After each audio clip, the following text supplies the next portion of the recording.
Kairi is a beast when it comes to curse energy and his technique. This is exactly what I've been waiting. This is exactly what I've been waiting for. Gojo wasn't lying when he said the special grade ranking is going to be obsolete, because the next generation of sorcerers are so powerful that they have reached above it. Gojo realized that it was not enough for him alone to be strong. Thus, in order to change Jujutsu society from the root, he began training sorcerers who could reach his power level or surpass it. Given that Kinjaku claimed a special grade is someone capable of wiping out a nation with one hand behind their back, we start to understand the monsters Gojo has created, just like the manga and Shoko claim them to be. Yes! Yes! Yes!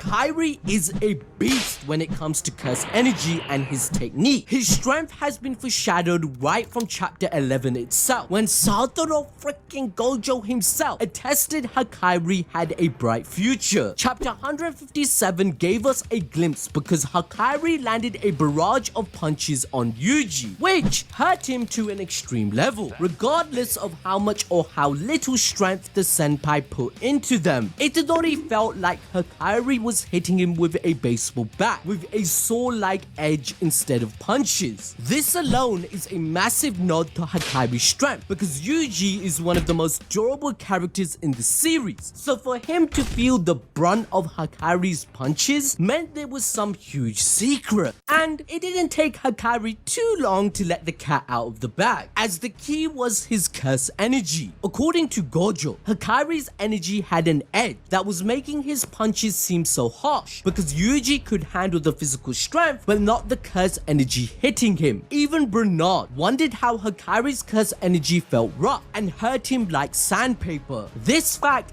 definitely makes Hakari much stronger in one-on-one battles, as he's also very agile. Hakari's entire fight against Bernard, the manga artist, was proof of how he is excellent when it comes to physical capabilities. Firstly, this artist had the power to glimpse into the future, which would have been a massive problem for an average sorcerer. However, it didn't take Hakari too long to find a way out of Bernard's ability, and that was to attack from his blind spots. To do this, Hakari moved around Bernard swiftly enough that he lost sight of him and took a massive punch to the stomach. But all this aside, it is actually Hakari's domain that makes him absolutely OP, and the reason why he is special grade. In short, this domain makes him nearly invincible. It's so powerful that it becomes evident why Yuta considers Hakari stronger than him when he's fired up. So, how does it work? Hakari's domain expansion, called Idle Death Gamble, is based on the pachinko system. It operates on probability, with even Hakari himself uncertain if he will hit a jackpot. Now, unlike other domains, its guaranteed hit is harmless yet effective, as all rules are revealed to the enemy upon entry. Idle Death Gamble features 7 characters representing 7 numbers. The objective is to hit a jackpot by aligning 3 identical characters, similar to a lottery machine. When Hakari hits the jackpot, he gains 2 overwhelming advantages. First, his body is replenished with any lost curse energy, but more importantly, for the next 4 minutes and 11 seconds, he has infinite curse energy flow, allowing him to subconsciously use the reverse curse technique to heal even fatal wounds instantly. This was shown to us in chapters 186 and 188.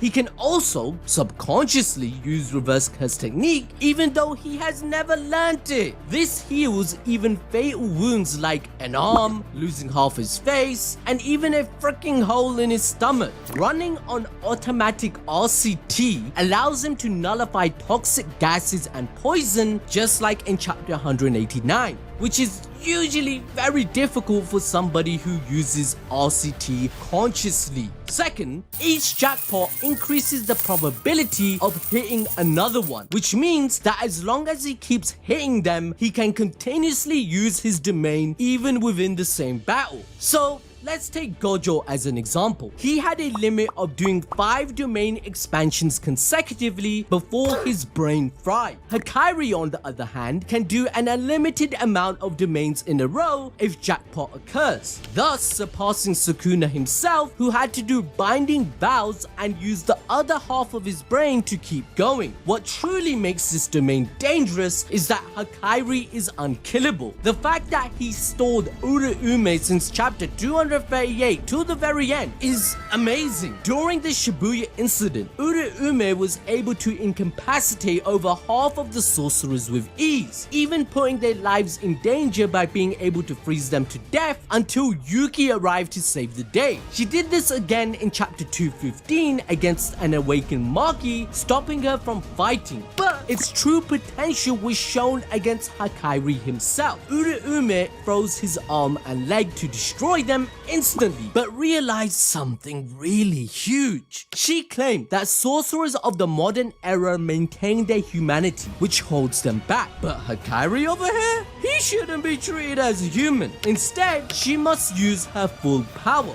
which entirely puts into context why Yuta would say he thinks Hakari may be stronger than him when he's hyped. Think about it. Sukuna has been fighting countless battles, including domain expansion that lasted 99 seconds and more. For Hakari to stall a special grade from the Golden Age for 10 minutes or longer, it's a feat in itself. We learn his healing factor is better than Gojo and Sukuna, which is insane considering that Gojo tanked Malevolent Shrine on purpose and only had shallow wounds. On the other hand, people like Yuji were losing limbs. This puts Hakari above anything we imagine, since he would lose body parts, but that wouldn't even matter in his domain expansion. On top of that, Kashimo confirmed that due to unlimited curse energy and each consecutive jackpot, Hakari's speed, power, and everything else keeps increasing. So defeating Kashimo in the Culling game earns him a lot of merit, as he's one of the most powerful sorcerers Kenjaku ever encountered in 1000 years. Although he was saving his one-time technique for Sukuna, Kashimo admits running out of curse energy and loses. Now, to enjoy more peak fiction, why not find out about Rimuru and how he's the strongest anime character probably ever created?